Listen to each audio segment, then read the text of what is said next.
Hello everyone, Friday morning. ಇವತ್ತು ವೈಕುಂಠ ಏಕಾದಶಿ ಅಲ್ವಾ, ಅಂದರೆ ಒಂಥರ ಹಬ್ಬ ಇದ್ದಂಗೆನ ಹಬ್ಬ ಥರ ಮಾಡ್ತೀವಲ್ಲ ನಾವು. ಇನ್ನು ಮನೆಯೆಲ್ಲ ಗುಡಿಸಿ ಒರೆಸ್ಕೊತಾ ಇದ್ದೀನಿ ಪೂಜೆ ಮಾಡೋಕ್ಕೆ ಅಂತ. ಮನೆಯೆಲ್ಲ ಗುಡಿಸ್ಬಿಟ್ಟು ಇವಾಗ ಪೂಜೆಗೆಲ್ಲ ರೆಡಿ ಮಾಡಿಕೊಂಡು ಪೂಜೆ ಕೂಡ ಮಾಡಿದ್ದಾಯಿತು. ತಿಂಡಿಗೆ ಅಂತ ಪುಳಿಯೋಗರೆ ಮಾಡಿದ್ದೆ. ಇನ್ನು ಪೂಜೆ ಮಾಡಿಬಿಟ್ಟು ಇನ್ನು ದೇವಸ್ಥಾನಕ್ಕೂ ಕೂಡ ಹೋಗ್ಬಿಟ್ಟು ಬರಬೇಕು ಅಂತ ದೇವಸ್ಥಾನಕ್ಕೆ ಕೂಡ ಹೊರಟಿದ್ದೀವಿ.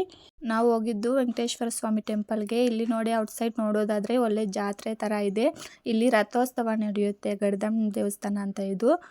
ಇಲ್ಲಿ ಆ ಟೈಮಲ್ಲಿ ಹೆಂಗಿರುತ್ತೆ ಈ ಅಂಗಡಿಗಳು ಜನ ಎಲ್ಲ. ಇವತ್ತು ಕೂಡ ಅದೇ ವಾತಾವರಣನೇ ಐತೆ. ಎಷ್ಟೊಂದು ಸ್ವೀಟ್ ಶಾಪ್ಸು ಮತ್ತು ಇದು ಕಳ್ಳೆಪುರಿ ಈ ಥರದ್ದೆಲ್ಲ ಎಷ್ಟೊಂದು ಶಾಪ್ಸ್ ಐತೆ. ಇನ್ನು ಒಳಗಡೆ ಬಂದುಬಿಟ್ಟು ದೇವಸ್ಥಾನದೊಳಗಡೆ ಕೂಡ ಅಷ್ಟೇ ಎಷ್ಟೊಂದು ಚೆನ್ನಾಗೆಲ್ಲ ಅಲಂಕಾರ ಮಾಡಿದ್ರು. ತುಂಬ ಚೆನ್ನಾಗಿತ್ತು. ದೇವ್ರು ನೋಡೋಕ್ಕಂತೂ 2 ಕಣ್ಣು ಸಾಲಿಲ್ಲ ಅಂತ ಹೇಳ್ಬೋದು. ಇನ್ನು ಅಲ್ಲಿ ನಾನು ಇದು ತಗೊಂಡೆ, ಸ್ಟೀಲ್ದು ಸ್ಟೈನರು ಬೇಕಿತ್ತು ಅಂತ ನೋಡ್ತಾ ಇದ್ದೆ. ಅಲ್ಲಿ 300 ರೂಪಾಯಿಗೆ 3 ಕೊಟ್ಟರು. ತುಂಬ ಚೆನ್ನಾಗಿ ಪ್ಲಾಸ್ಟಿಕ್ ಸ್ಟೈನರ್ ಇತ್ತು ಮನೆಯಲ್ಲಿ, ಆದರೆ ಆದಷ್ಟು ಪ್ಲಾಸ್ಟಿಕ್ ಯೂಸ್ ಮಾಡೋದನ್ನು ಕಡಿಮೆ ಮಾಡಬೇಕು ಅಂತ ಅಂದ್ಕೊಂಡಿದ್ದೀನಿ. ಸೊ ಅದರಿಂದ ಇದು ತೊಗೊಂಬಂದೆ. ಫುಲ್ ವೀಡಿಯೋನ ಯೂಟ್ಯೂಬಲ್ಲಿ ಅಪ್ಲೋಡ್ ಮಾಡಿದ್ದೀನಿ, ಚೆಕ್ ಮಾಡಿ.